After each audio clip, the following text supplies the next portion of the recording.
Good evening, guys. Welcome to Chasing Green Arrows. Thanks to all you regulars for jumping on. I can see you all there in the queue, in the comments, waiting to get involved. I can't believe you all turn up every week. Thank you for joining us.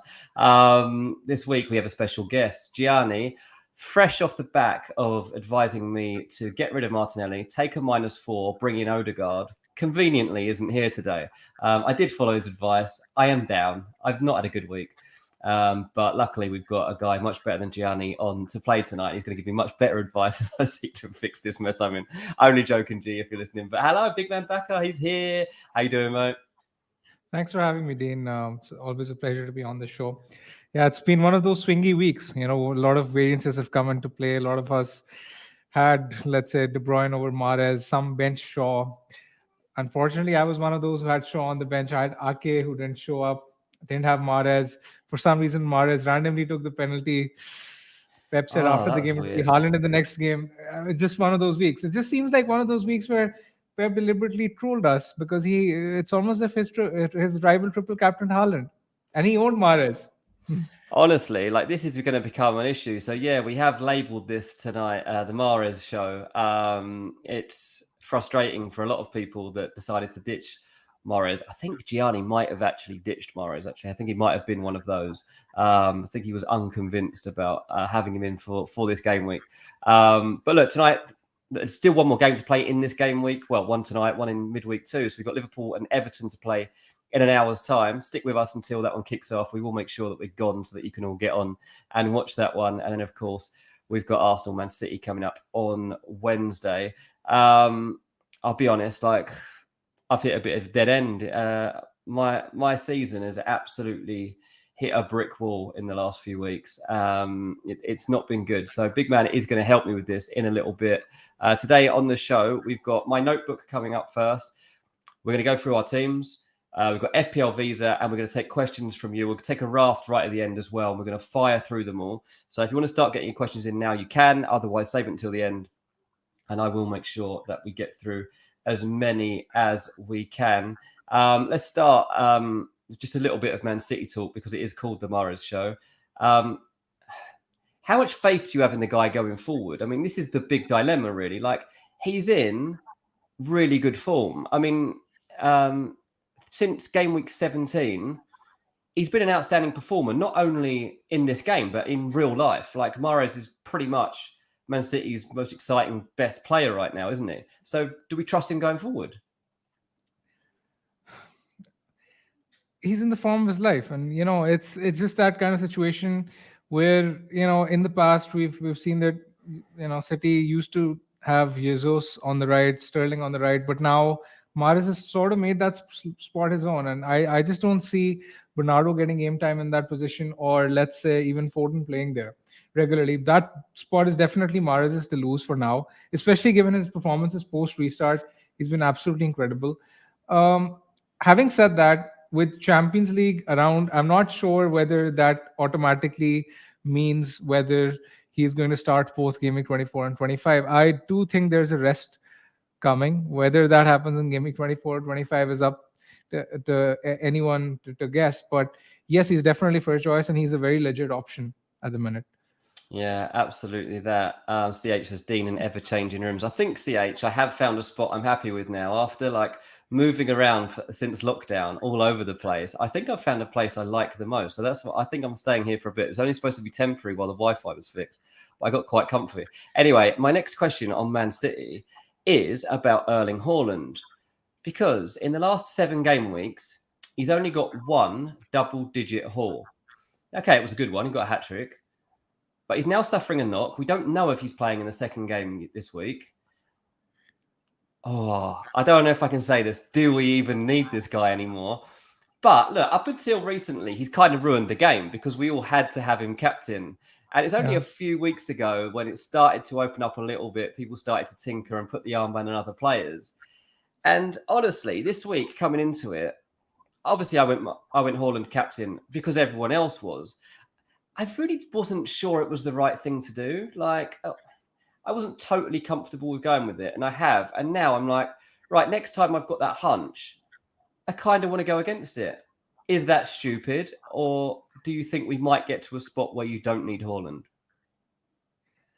I love how you were smiling when you were talking about even the sheer thought of, let's say, not auto captaining Haaland is scary. And Yeah. I just think I'd like to ask, on the contrary, would we be having this conversation had Haaland taken the penalty as Pep said he should have done?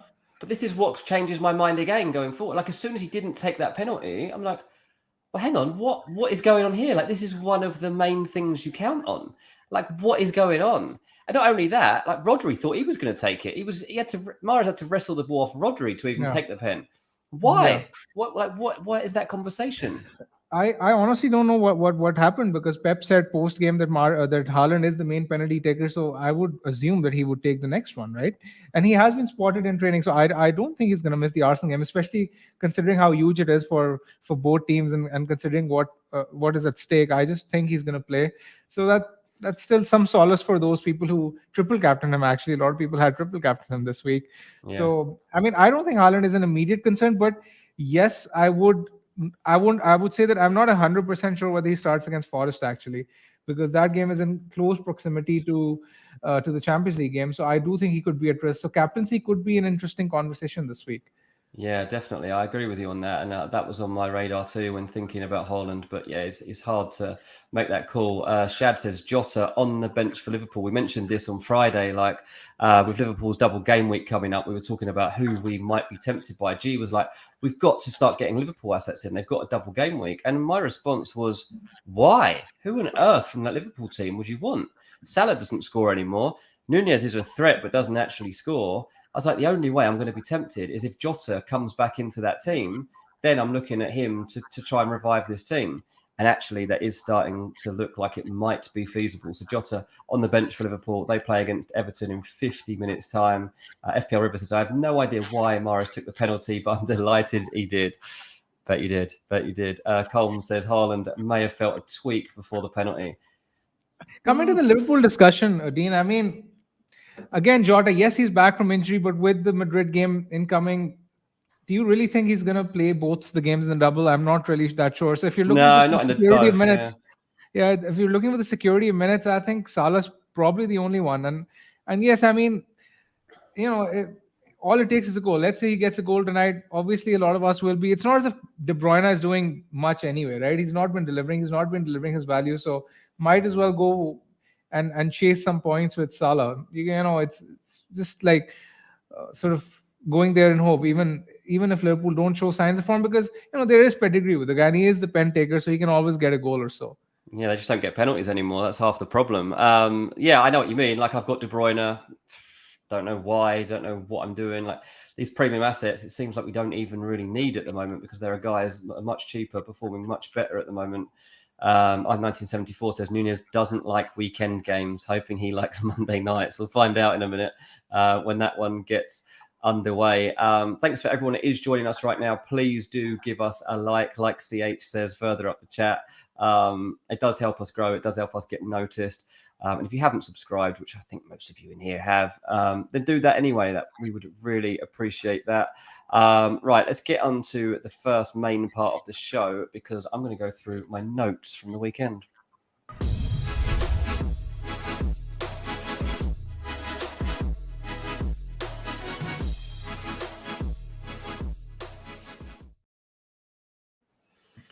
Yeah, okay, so the notebook. I want to start by talking about Chelsea, but basically just focusing on João Felix. He's their best player. João Felix is Chelsea's best player, and he's the only one that's not actually theirs. Like, it's absolute madness. They spent £600 million, and the one that's performing best is the bloke they've got in on loan. This is a crazy situation. But João Felix, so far in his two appearances, the one against Fulham obviously ended in a red card, but he was Chelsea's best player before getting the red card. West Ham at the weekend, João Felix was different class. He's £7.5 million. He's listed as a forward in the game, which is interesting. And he's only 1.4% owned. I don't know if people put off by the fact he's a forward rather than a mid. But look, as I say, hands down their best attacking threat at the weekend. He scored. I don't think he's going to miss a minute. I don't think he is. There's not many players you could say in that Chelsea rotation, that Chelsea system, that you could trust right now to be playing week after week that are actually a threat. He got a goal. He got 3 bonus points. I really, really like the look of João Felix in English football. I hope Chelsea don't spend £120 million to sign him permanently, because I'm not a big Chelsea fan. But I do like him being in this game. What have you made of him, mate? He's a very good option. The thing is that we're so fixated on, let's say, double game week 25 and the blank in 28, that we're sort of overlooking Chelsea assets in general, even though their fixtures, they have, let's say, Southampton at home this week. They're all very good options, and I completely agree with you. Felix looks a very, very classy player, but would you use a transfer right now to bring a Chelsea player in? I mean, I'm not entirely sure. They also have Spurs away in 25, which isn't exactly great. So, I mean, I would expect Chelsea to win there, but still, right? It's not the easiest of fixtures. So, and it's not as if Chelsea are that, let's say, free scoring in general. Had they had a double game week, let's say in 25, 26, I would have considered them more seriously. But as of now, I think the main thing has to be to sort of prioritize double game week 25 and just build towards it, because the way I'm looking at it from an FPL point of view, the next 2 weeks are, you have to focus short term on the next 2 weeks, because I see a wild card possibly in 26 or even in 27 being a very big possibility, given how the doubles are shaping up, especially for Brighton and Brentford. Yeah, that's a good point. I mean, what I'd say about Chelsea after that blank. So from game week 26, Chelsea's fixtures are Leeds at home, Leicester away, Everton home, Aston Villa home, Wolves away. Like, that is a nice run of games for someone like João Felix. Like, I do feel like with Chelsea now getting back closer to full strength, I mean, they're going to have a ridiculous number of players available soon. Like, Graham Potter's got a new headache coming very quickly.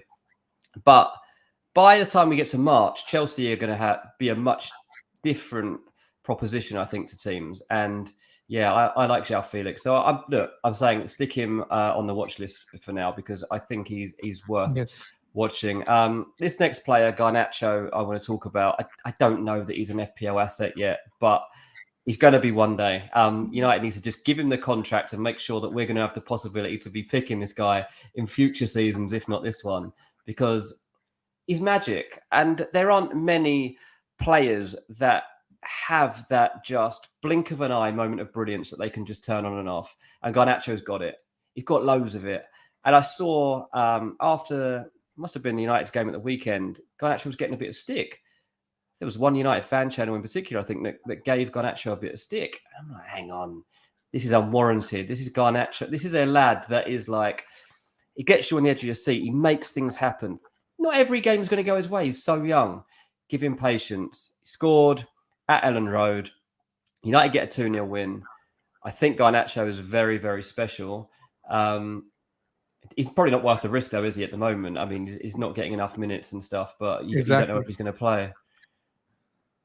Exactly. I mean, if I was more assured of his minutes, then yes, he'd be an option. But I just don't think he's an option right now with minutes at risk.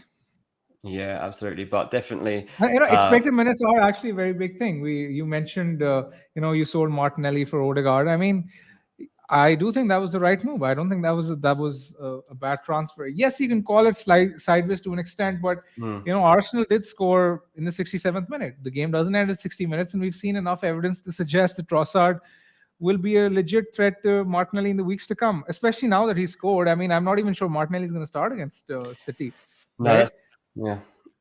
So I mean, there are a lot of goals that are scored at the fag end of the game. Yeah, and that's it. I mean, look, Odegaard's in my team now for the season, and unless Arsenal do completely crumble, I am slightly worried about Arsenal people. After transferring Odegaard into my team, we've got a WhatsApp group on Chasing Green Arrows when we're setting up the production of this and stuff. And I was like, I've just brought in Odegaard. I'm extremely concerned because personally, I'm not convinced they're not about to fall off a cliff, and I just don't know what this Arsenal team are made of because we don't have any evidence. We don't know what this team are made of in pressure point moments. All we know is last season they were miles off it. This season they've raised their game like 3-4 levels. They've put themselves in title contention. At the weekend, this VAR decision that's gone against them seems to have really, really rattled them. Like the fan base are like, I saw people turning on Arteta, people turning on Nketiah, obviously like slating officials. be interesting to see how Arsenal bounce back from this against Man City, because it does feel like Yes. they're rattled, and that is a massive game at home to Man City. Personally, they Yes. can't afford to lose it, can they? Yes, exactly. I mean, definitely over the past two games, they have been shaky and haven't really looked that great. But having said that, from an FPL point of view, they have two fixtures this week. They have two fixtures coming up in 25. After that, they have Bournemouth, Crystal Palace, Fulham, which is as good a run as you're gonna get. So, and the main thing is that Dean, their assets are cheap. So even if they're blanking, it's not as if a 12 million asset like KDB or Salah is blanking, right? Mm, You take a blank from a 6 million player or even an 8 million player. It happens, but they're so does. cheap that yes, I mean you have to manage expectations as well at the same time, right? Yes, they're Arsenal, but you have to look at it from in an overall context. Yeah, absolutely. Thanks again to everyone that is joining us here tonight. Make sure you do hit the like button. Madridista said he's joining us from LA. Love to hear that. I saw somebody else that I think was in Sacramento, I think, a minute ago. So get a lot of love in California tonight. That's nice to know. One of my favorite places in the world. Just a couple of things on the notebook that I want to quickly rattle through. Obviously, I'm a Fulham fan. Was at Fulham v Nottingham Forest at the weekend. This is the best Fulham team I've ever seen in my life. I'm not exaggerating. We are honestly like exceeding expectations by so far, but we're not actually like overperforming. Like, this team has been built to play this way. The personalities have been brought in that suit the system and suit the way that Marco Silva wants to chase down games from early on. And in Tim Ream, suddenly Fulham have got a centre back that they did not know they had anymore. I mean, 35 years old, he's producing performances that make him look like a 25-year-old. Fulham do not concede many goals. They are keeping clean sheets again. Gone to Chelsea, kept a clean sheet. Just kept a clean sheet at home to Nottingham Forest. Definitely something to look out for. Just obviously look at Fulham's fixture lists before you bring him in. But him, and just a shout out to Willian, who also was not expecting this from the guy this season. I was not impressed when Fulham signed Willian. Was like, we've done this before. We've signed players like Andre Schürrle. It doesn't work. Willian is the real deal. Like, absolutely unbelievable performance at the weekend.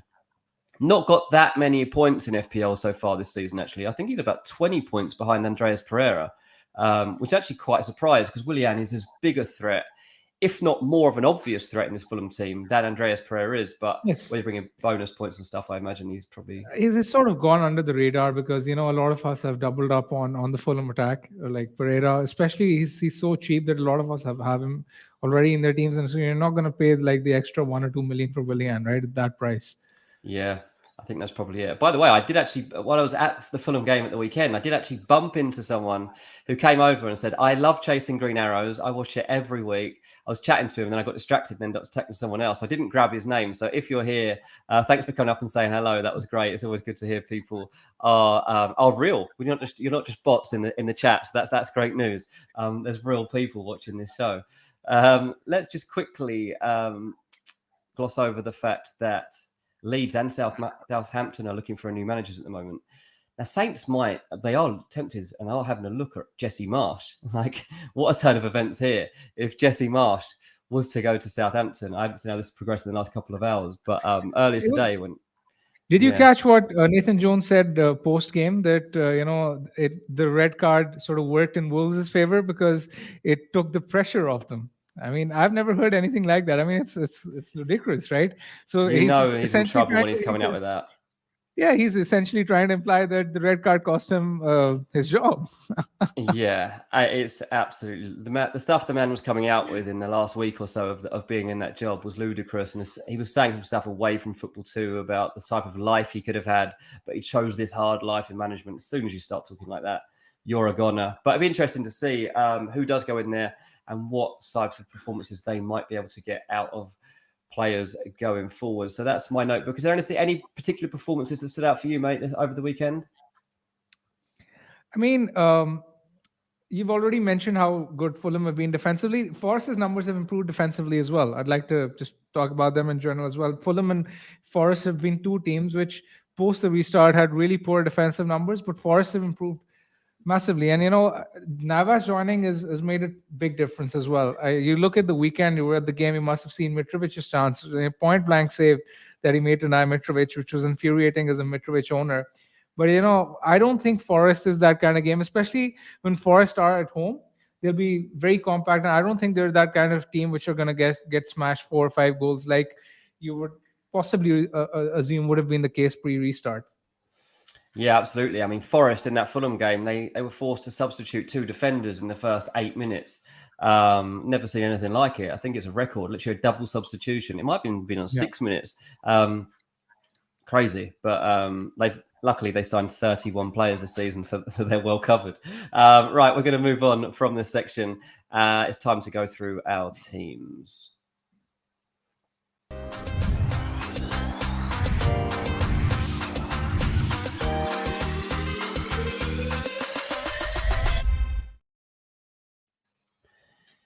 All right, here we go. My team, there it is. 2 transfers, -4 points, 38 points in total. This game week's not going well. I mean, still time just about, I guess, to be saved. But seeing as I've got so many players involved in that Arsenal City game, I can only have so much output from it. They're not all going to fire here. So, yeah, not really sure which way it's going to go. To be honest, I just really want to see some points from Odegaard. That would probably make me happiest. Odegaard and Nketiah, that would probably do me.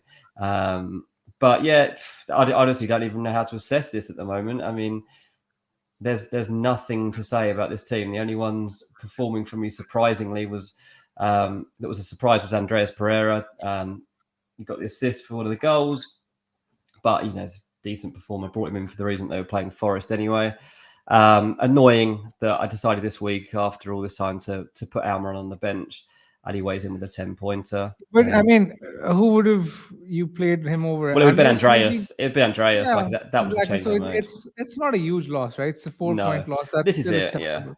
it's not like I was I going to think, leave out De Bruyne. So. honestly, Dean, anyone who did not have Almiron, Shaw, or Mahrez this week has been punished, and that's simply those 3 players have made all the difference. So if you had them, Well, congratulations to you, well played. If you didn't have them, commiserations. yeah, exactly. Yeah, I mean, you've made me happier there. And I've just seen the average so far for this week is actually 37. So this team is punching above their weight. They are overperforming. So that's a wonderful way to look at it. I'm going to move on from my team because let's face it, when you're a guest, we should be talking about you. And let's see how you have been getting on so far, what your team's doing. How's it been going for you? We can't really see your points on here. It's been a poor week, because I mean, it's been a swingy week. I had Ake playing over Shaw, which cost me Oh, plenty of really? points. That was a disaster. I mean, and it was made worse by the fact that my third City player would have been Mahrez had I not owned Ake. So it's like it's that one decision has cost me like 25 points, and it's infuriating because Ake at the time I bought him was the best City defender, and he was supposed to be the most nailed one. Mahrez was at danger of playing, and he was, at a threat of rotation. What happens is he randomly steps up and takes a Haaland penalty, who was my captain. I mean, it's just one of those things. I mean, FPL is a game of chance and luck at the end of the day. I mean, if these things happen, then you can't sort of blame your rationale behind your decision making because at the end of the day, it's just luck. Yeah, absolutely. Yeah, I mean, you say that's just complete bad luck. I mean, you've made a good judgment call and it's just misfired. In terms of your attack, obviously you've got Micho and Nketiah. How do you feel about Mitrovic at the moment? He's not in the best goal scoring form. He's still getting in and around the same sorts of areas as normal. Do you still feel like he's a pull, or are you looking to offload him? I mean, it's been infuriating owning him since the restart because I did not have him in gaming 17 when he was an injury out. He came off. He started that game against Crystal Palace, and Palace were down to 10, and he ended up scoring twice, if I'm not mistaken, or got like a double-digit haul. And then ever since I brought him in, he got that suspension when he was my captain. He's not delivered. His stats have been okay. Even this week, he had a XGI of 0.9, and as I said, Navas denied him. So I just think there are bigger priorities in my team than Mitrovic at the moment because he's playing in 25, has a good fixture at home to Wolves.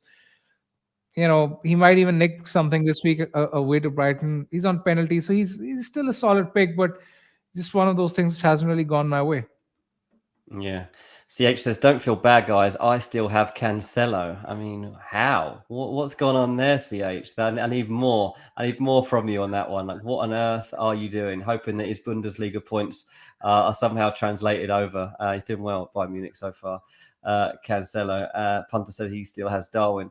In terms of your overall like season so far, because we were talking on Friday about how gaps are now starting to open up, and like I've dropped away at the worst time because even though I've still got like triple captain in the bag and stuff that I can use, I've got a bit of room to make up now. Like I've dropped honestly like hundreds of thousands of places over the place of 4 weeks, and it's no longer feels as narrow a gap to get back there as it probably was just after the restart. Where are you, and where is your aim right now?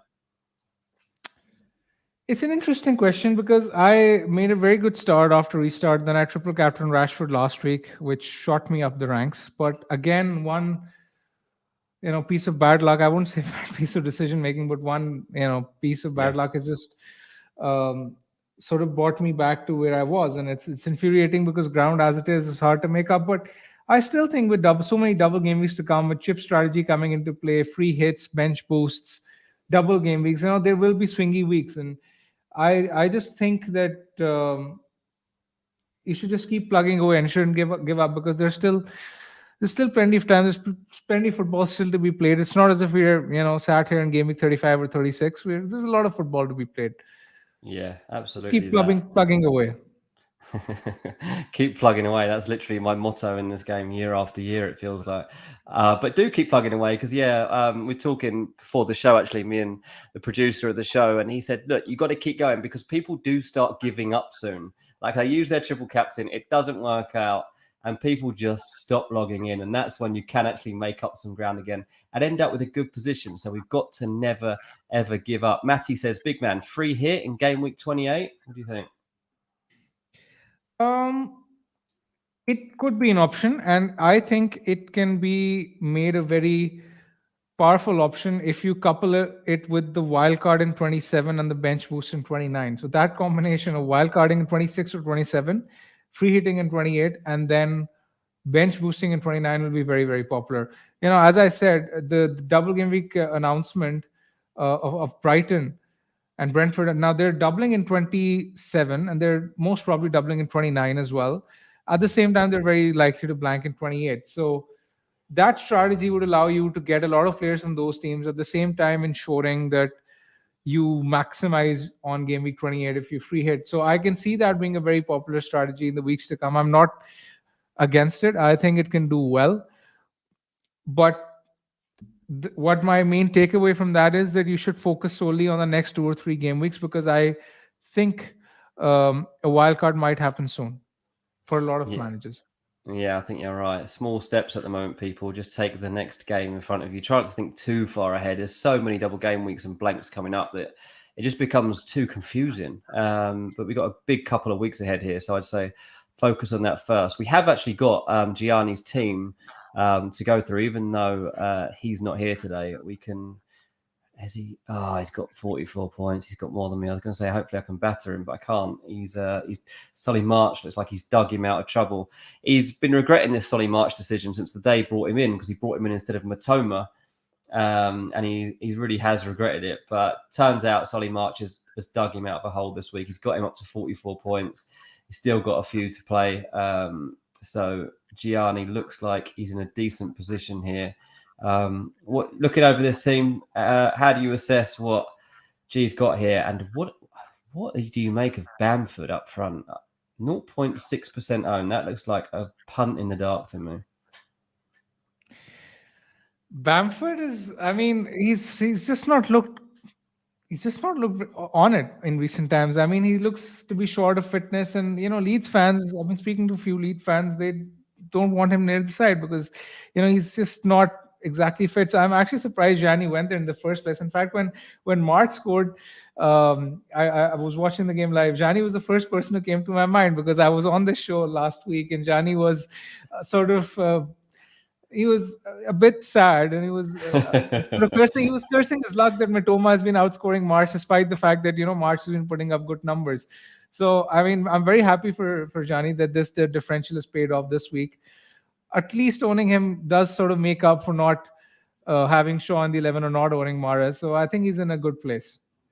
Yeah, he's always got a good team. He'll always make up for it. He has got a long strategy in his mind. He is playing 4 or 5 weeks ahead of us all now, with his spreadsheet at play. So G will be back on the show on Friday. By the way, everyone, he's just off sunning himself. I'm sure he's doing some work too, but mainly so far I've seen pictures of him sunbathing. So looks like he's having a good time. Keep the likes coming in. We're here for the next half hour before the Liverpool-Everton game gets underway, and get your questions in too, because in a bit we are going to probably have a 15-minute section, to be honest, to go through a load of the questions. But first of all, we're going to get to a different section, and it's FPL Visa.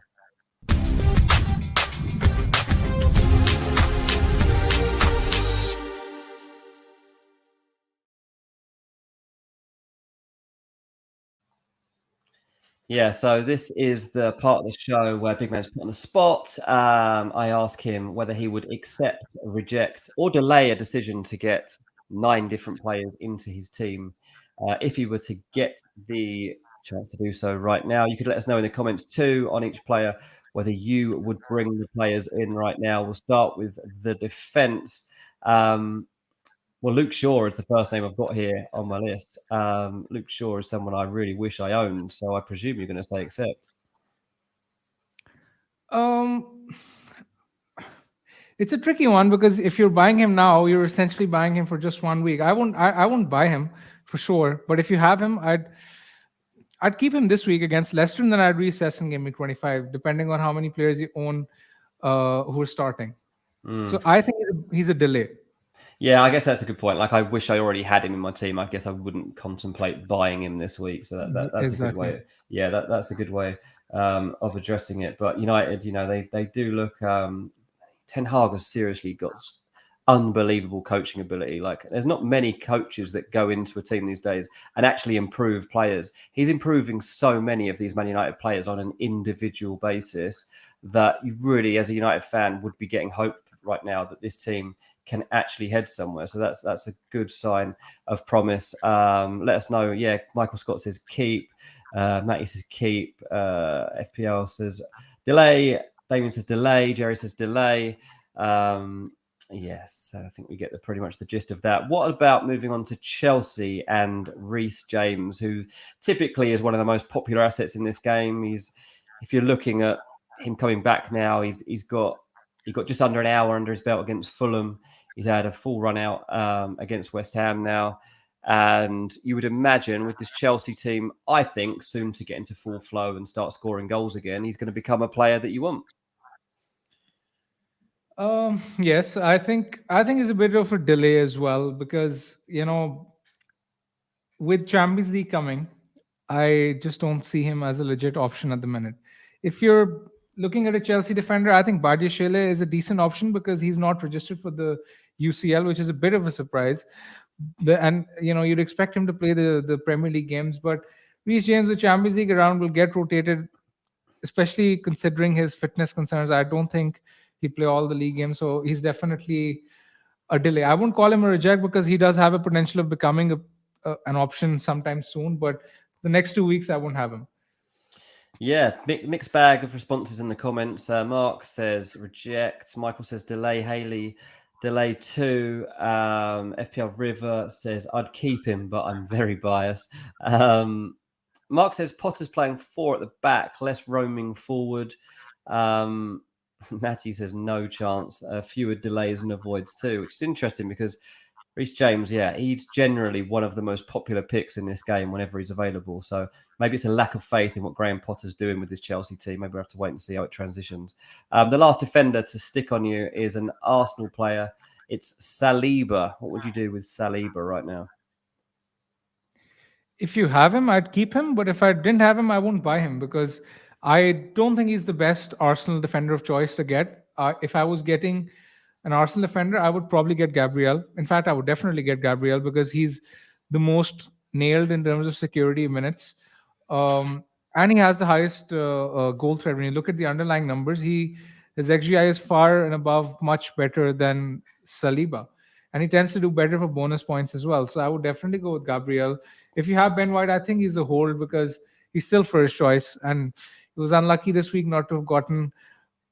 I mean, I wouldn't say unlucky because there was Brentford should have scored early, but there was a point where he was on 3 bonus points, and had he been subbed because Tomiyasu was warming up, he would have jammed a clean sheet and 3 bonus points at the point. But yeah, White is a keep for me. Gabriel is a buy. If I had Saliba, I'd keep him, but I won't look at buying him. Yeah, it seems like in the comments most people agree with that stance. Right, let's move on to the midfield. I was going to mention this player in the notebook, but I noticed he was on this list, so I left it. He's back. His name is James Maddison, and he's always intriguing when he starts to find his radar, and he's looking good. He's looking good, and who knows how this season now could play out for Leicester because they found some form.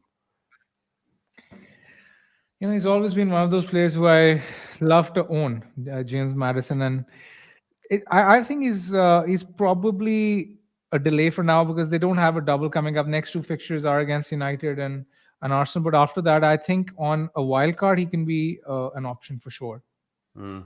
Yeah, that sounds good. Delay.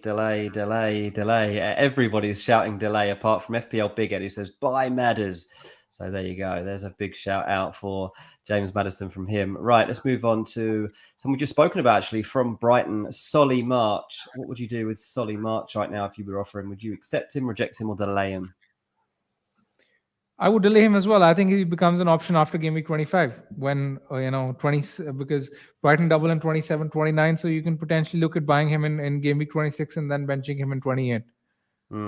Yeah, fair enough. That's a nice, precise answer. By the way, keep your comments coming in here for both this FPL Visa game and also for any questions that you have for Big Man, because we're going to get onto those in about 5 minutes. And yeah, we're going to really, really get some good answers in that section, whether it's to how to fix your team or just some advice in general. Right, most people there. I'm just seeing what people said on Sunny March. Reject. Go Matoma, delay, reject. Yeah, not getting too much love there, actually. Riyad Mahrez. We talked about him at the top of the show. Some people wouldn't have been here when we were discussing him. Do you want to just go back over what your thoughts were on Mahrez, both personally, but also as a general point of view, and what you would do with him now, not what's just happened. What would you do now? I think he's definitely first choice. But let's say he gets 90 again against Arsenal, which I expect him to. Do you think he starts the Forest game? Because, you have to take this into account that it's a Sunday, Wednesday, Saturday turnaround, which is the worst when it comes to FPL, right? That Nottingham Forest game is going to be a hot spot for rotation for Man City because they have a Champions League game next Wednesday, which I'm sure Pep will prioritize. So I'm not sure whether I'd buy Mahrez this week, but he definitely is an option at this point now, because at his price, when he's playing in the front 3 for Man City and he's nailed, you can't just overlook him. Yeah, I mean, I agree with what you're saying. The only thing that I'm wondering here is if Man City beat Arsenal in midweek and go top of the league, albeit whether it ends up being temporarily, I think they'll want to follow that up with another banging win and going to Nottingham Forest and resting players. I'm not sure they can afford to do. Like, they're not in the same position, Man City, right now, as they have been in previous campaigns going into a last 16 game. And I think it's every bit as important as that Champions League game. Like, they have enough to go to Leipzig and get something, of course. I don't know. Depends which one he favours him for. But I actually think that Man City are going to go fully out in that Nottingham Forest one because if they beat Arsenal, particularly even, because either way, they're either top of the league, level on points with Arsenal, or they're even further behind Arsenal and absolutely cannot afford another loss in the Premier League. If they were to lose to Arsenal and then lose to Nottingham Forest, title's basically gone. So it'd be interesting to see how Pep does deal with like that. Look, don't get me, Pep has lost his mind right now. He's playing Bernardo Silva at left back. I don't know what's going on, but look, this is why he's a genius, and I'm sat here talking about FPL. Right, let's move on to the next section, and it's strikers, which is always the most fun, I think. Right, so Kelechi Iheanacho at Leicester City, he's refound his form that I thought was gone forever, to be honest with you. I didn't think we'd ever see this again at Leicester, but what are you making of Kelechi? I love Kelechi. I still remember when he was an FPL option a couple of years ago at Leicester City when he hit that purple patch. And it was around this time as well. I Mm-hmm. still remember distinctly. It was around game week 25, 26. And I hope there are good things to come from him because Leicester, I still think Leicester will have a big role to play in our seasons. And if he is in form, if Madison is in form, then Leicester are a completely different side. I mean, Madison is integral to their game. And even this season, Dean, a lot of us tend to forget that Madison was a very good option. He sort of went on this scoring spree where he was scoring goals for fun in this particular month early in the season. But now I still think that they're a wait and watch. I think they will score against most teams, and I do think they will score against United this week as well. But for now, I won't consider buying him, but definitely want to keep an eye on him. Yeah, I mean, Leicester's next two matches are Man United and Arsenal, so maybe it is wise to just leave those two alone for now. But then after that, not too far away, after the FA Cup is played, they've got Southampton, Chelsea, Brentford, Palace. There's a nice run of games there. And if Kelechi and James Maddison are in this kind of form still, then there is every reason I think that we should be looking at those guys. So I would say delay too. Mark says delay. Mike says delay. Everyone's saying delay. In fact, I'm trying to find anybody that says any different. I can't. So there you go. CH says if I had four forwards, I'd take Iheanacho. Not an option, unfortunately. Maybe one year they'll give us the option of four forwards. So now we're going to talk about Ivan Toney, who, look, the levels he's reached at Brentford are above and beyond anything I thought he was going to be capable of. I really didn't think he would be this good a signing. Big clubs looking to, well, basically swoop on Brentford this summer and try to sign him. They're probably going to try and price him out of a deal, I'd imagine, because they can't imagine life without him. But Ivan Toney, he's got a goal to his name last week that some people wouldn't have liked the look of. But what do you make generally of Ivan Toney? Accept, reject, or delay? What should we do? Delay for sure. I mean, he's an incredible player. Uh, when you look at his stats for XGI per 90, they're right up there among the most elite players in the Premier League this season. I think he's a delay. And in game week 29, I think he'll be a very popular captaincy option as well because Brentford's fixtures are very good. Interesting. I haven't looked at Brentford that closely, so that is interesting to know that they've got a good list of fixtures. Look, obviously, one of the things that was putting people off Toney was because he's got this investigation against him Yes. in terms of the betting.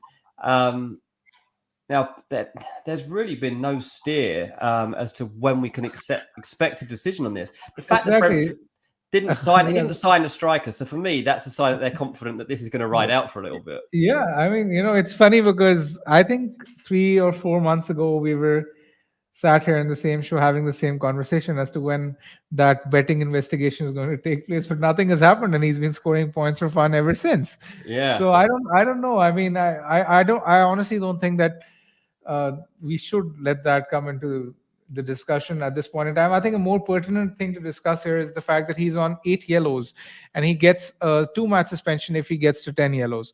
So that's one keeping an eye on. If he gets a yellow, let's say in the next game, then it becomes very tight because you won't want to sort of be in a position where you get him just in time for his 2 match suspension because that would be an absolute disaster. Yeah, that's a really good shout. I saw somebody else just saying that in the chat too. Crazy Dave says gamble on Tony. Very good, very good. Hey Dawson says he benched Tony this week. Unlucky mate. Most people like you saying delay. Chat Sports says Ben Me is a buy after 25. That's an interesting one. Yeah, somebody else, Mike, also had Tony on the bench. Chin up to anybody who was in that situation. Look, the last one of the strikers, we have touched on him briefly earlier on in the show, is Eddie Nketiah. I saw, as I say, a few Arsenal fans turning on him. I wouldn't say it was quite Arsenal Fan TV premium at the weekend, but there was definitely a different vibe around the fans that I was seeing talking after that game. I didn't like that people were singling out Nketiah and saying, well, he's not Gabby Jesus, is he? He's not going to be good enough. Um, I mean, it's just a couple of bad games. I mean, it's very, I was sort of hearing these things before the pre-start as well, where a lot of us didn't go with Nketiah because we were hearing from Arsenal fans that whether or not he's going to be as good as Gabriel Jesus, but his numbers have been very good, and anyone can have one or two bad days. I don't think Arteta, knowing the kind of manager he is, he will be pragmatic, he will be cautious, and he has said in his you know interviews and pre-match press conferences that Jesus won't be back anytime soon, as in he will take his time before putting him in the 11. And he's been out for a while now and hasn't had any kind of game time. So I think Nketiah will be safe for at least till game week 26. Yeah, it's interesting. FPL River says reject him and get João Felix. I think João Felix is about, what would he be, 0.7 more probably. Like you say, like the fixtures and the way they work out at the moment, you've got to be a little bit careful with something like that. But there's no doubt that João Felix is one of the most exciting attackers we've got to watch at the moment. In terms of Nketiah, Haley keep and hold, Shad keep for the double. I mean, it's a bit of a no-brainer really to do that. I think the decision certainly comes after we're through that phase, and we have to see what's kind of form Arsenal we're in by that point. We don't know whether this team are about to implode. I think there might be a chance that happens, and if so, we will be jumping ship. I can assure you I will be. Anyway, right, there's 12 minutes left of the show. You've all been sending in questions. It is time for us to get stuck into them. We'll get through as many as we can. Big man, take a deep breath because you are answering almost every single one of these. Right, Haley says, right, need a defender, 6 million or less, getting rid of Botman. Can you name a couple for me, please? 6 million? Mm-hmm. Tim Ream. What's Tim Ream? It's actually tough because for the next 2 weeks, I mean, where do you go? If you don't have an Arsenal defender, you go to an Arsenal defender for sure. I'm gonna have a hard time. I think probably Tarkowski, even though he's let's say he's just 4.3 million, simply because Everton have a double in 25 and they also play in 28. I don't want to name a City defender because it's almost like picking a name from a hat, because I'm really not sure who's going to start in game week 25 for Man City, and I'm sure not even Pep has a clue what he's going to do. Tim Ream has a decent fixture at home to Wolves, as you mentioned, but will you pick him for the long run? I mean, I would probably go with Tarkowski simply because he has a double, will get the extra point. Yeah. Other than that, an Arsenal defender is a good shout. And I don't want to say it, but I mean, at the cost of probably getting slated after this, I think maybe even Trent could be an option, considering the Liverpool have a double. I know they're really poor defensively, but yeah, I mean, you can always bet on him getting an attacking return. But the problem is that his attacking numbers have been decent, but the guys up front, Salah and Nunes, have been missing chances for fun. That's the big issue. So I don't think big points will come from defenders, to be very honest, in game week 2025. Yeah, interesting stuff. That was good analysis, mate. Like it. Rashford, captain in game week 24 instead of Haaland. That's what Matty wants to know. I don't think that's a bad shot. Again, because you're predicting expected minutes, right? And I think we'll be in a better position to answer this after the Arsenal game. But I do think this discussion could come into the picture, considering Haaland's knock and the fact that Pep might choose to rest him. It could happen. Yeah, I hope we get to this situation. I really want this game to liven up, and I want it to be a bit more of an open. Yeah, same here. It will be good news for anyone who's chasing. Yeah, exactly. Right. Mark says, hey, big man, thinking of removing 2 of my game week 25 blankers for 2 Liverpool players. But irrespective of tonight, with the Champions League, will Klopp rotate across the double? I think he will rotate the attackers for sure. I think Salah's the only nailed one personally, because all the others are coming back from injury. Even Nunes, I am not entirely sure about, with Jota, Firmino, Diaz all back in the frame. I'm not entirely sure about Nunes, although I would still expect him to play twice. But I just think that if you're getting a Liverpool player, it has to be Salah. Yeah, it's weird we still come back to him. If he was not called Salah, no one would be looking twice at him. Yeah, it's about expected minutes. It's about expected minutes. That's what I'm gonna say. Yeah. Okay, Steve says, bench one of these for next week. Shaw, White, Akanji, Trippier. I benched Shaw this week and I need therapy. Okay, so there you go. There's 4 names there. Which one would you be inclined to keep out of the team? I'm in a very similar position because I have Ake over Akanji, and I will be benching either Ake or Trippier, one of those for sure. If I think that Ake is going to start, and if you think that Akanji is going to start, depending on what happens in the Arsenal game, then I would possibly risk over Trippier. But Shaw and White should be nailed. Yeah, it's interesting. Like, it's the second Newcastle defender that's been mentioned already in this question section. Like, Botman's been nailed on for most people every week. Trippier's been one of the best performers in the game so far. Newcastle obviously now have more draws than wins, I think, so far this season. And they are leaking the odd goal, which is just a bit frustrating, isn't it? Because that's kind of what we were counting on with these players. I know Trippier can still get bonuses and stuff, so probably has the edge over a Botman. But do you think we're going to see people jumping off Newcastle assets? Not at all. In fact, I think they'll be jumping on because I think Newcastle after 26, because they play Man City in 26, they will be the defense stone. And when we wildcard, after I think a lot of us will jump on Newcastle defense and double up actually. Nice. I like that a lot. The long-sighted vision definitely paying off there. Right, Eddie said, play Mitrovic or Nonto in this game week. Fulham play Brighton away. Leeds have Everton away. I would go with Mitrovic because of penalties. And he keeps missing them, though. That's the problem we've got with Mitrovic. Yeah, actually, that's an interesting point because he missed the last one. He's missed a few. I mean, quite a few for us. There is a slight possibility that Andres could take the next one. I really don't think we're far away from Mitro not being on penalties. Yeah, I think it's going to be the next penalty that Fulham get is going to be very interesting to see if Mitro's still on them. For sure, yeah. I mean, and there is a chance that Andres could be on them, but I'll see it when I believe it. I mean, this is the thing. Talisman. Mitrovic always going to believe he's going to score, and he's not going to want anyone taking that responsibility away from him. Right, Michael says, would you switch Patterson to Tarkowski? Still training alone, can't see him displacing Coleman. I own Patterson, but I mean, I just think it's a bit of a nothing transfer personally because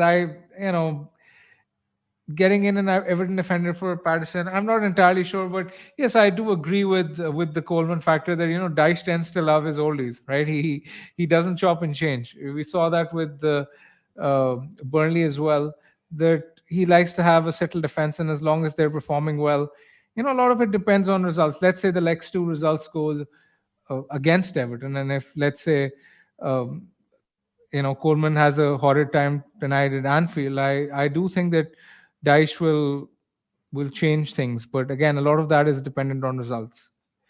Yeah, like Dyche really doesn't make many changes ever. Like, doesn't really make more than one sub. He's actually, obviously, they've not got Calvert-Lewin at the moment, so Sims, a youngster, is playing up front for Everton tonight. Really interesting to see how he gets on in that role. I probably would back him after a big motivational speech, putting his socks up to go and get the winner for Everton. Right, Punter says, have Botman, Trippier, and Almiron. Would you play all of them or bench them against Liverpool? I mean, I would bench Botman. I would still expect Liverpool to score, but I think Almiron and Trippier both are playable.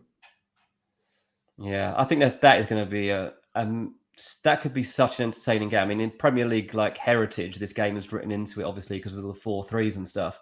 But the way these two teams play and the way that their flaws are, the other team is set up perfectly to make the most of the other ones' like poor areas. So I can see goals in this game. Actually, I think that might be a game when Salah does get opportunities because of the areas he gets into.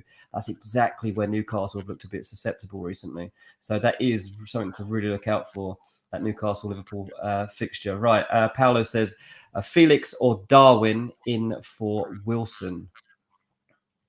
I would still go with Darwin. I would punt on Darwin simply because of the double. Yeah, yes. With the double in mind. Yeah, if you didn't have that double, maybe toss a coin, but yeah, maybe. Derek says, could Hakpo be an option for the ones that can't afford Salah? I mean, I don't think I've heard anyone contemplate this ever. Cody Gakpo, I mean, I feel a bit sorry for him. He's arrived in a team that's totally bereft of confidence. Expected minutes will be an issue. Expected minutes will be a big issue. Yeah. Exactly. I'm not sure. I'd say everything is an issue there. Everything is I an won't go issue. there. Yeah, I Do won't go not. there. Even if he plays, he hasn't really been that impressive, right? So I won't go there anyway. No, not considering all the hype either. It hasn't helped him much either. Right, we've got a couple more minutes to get through 2 or 3 more questions. So let's see what else we can get. I liked this one. Chat Sport says Dan Burn versus Salah. Yeah, I mean, we'll see. As I say, I do think Salah could come to life there. Joachim says cheap players like Pereira and Mitoma outscoring De Bruyne and Salah big time. Is there? We've never really contemplated this, like not having De Bruyne or Salah or Son. Could we do that now? Do you think we can just do that now and look at players like Mitoma, or is it still too risky? I think that's possibly going to be the trend we see after game week 25. I do think that's the way to go. Yeah, when we go to a wild card, I think that will be very, very popular. Nice. I might have to start setting my team up early because I don't have a wild card. Right. Let's see. Last question of the night. I think we're coming to here. What makes a good? What's a good question to end on? Catch Some says, "What makes a good wild card right now? Should we attack these game weeks?" Yeah, that's a really good one. What would your tip be for this? It's an interesting one, but I would assume that a lot of us have, tripled up on Arsenal and Man United, and have City. So this doesn't seem like the optimal week to wildcard because those are the teams you'd want for game week 24 anyway, right? I think a better window to wildcard is when you'd want the Brentford players and the Brighton players for their doubles coming up, and you can sort of build your squad around it. So that's why I think this is not really the optimal time to wildcard because we're well set anyway. Love it. Great stuff. Thank you so much for joining us tonight, mate. That's been an Pleasure, Dana. An education I as really always. Thank you. Oh, brilliant. Thanks, mate. And thanks to everyone who has joined us. We really appreciate you all turning up week after week to join us and get this channel moving upwards. We are chasing green arrows. We'll be back on Friday, usual time at 7 o'clock. We'll see you then.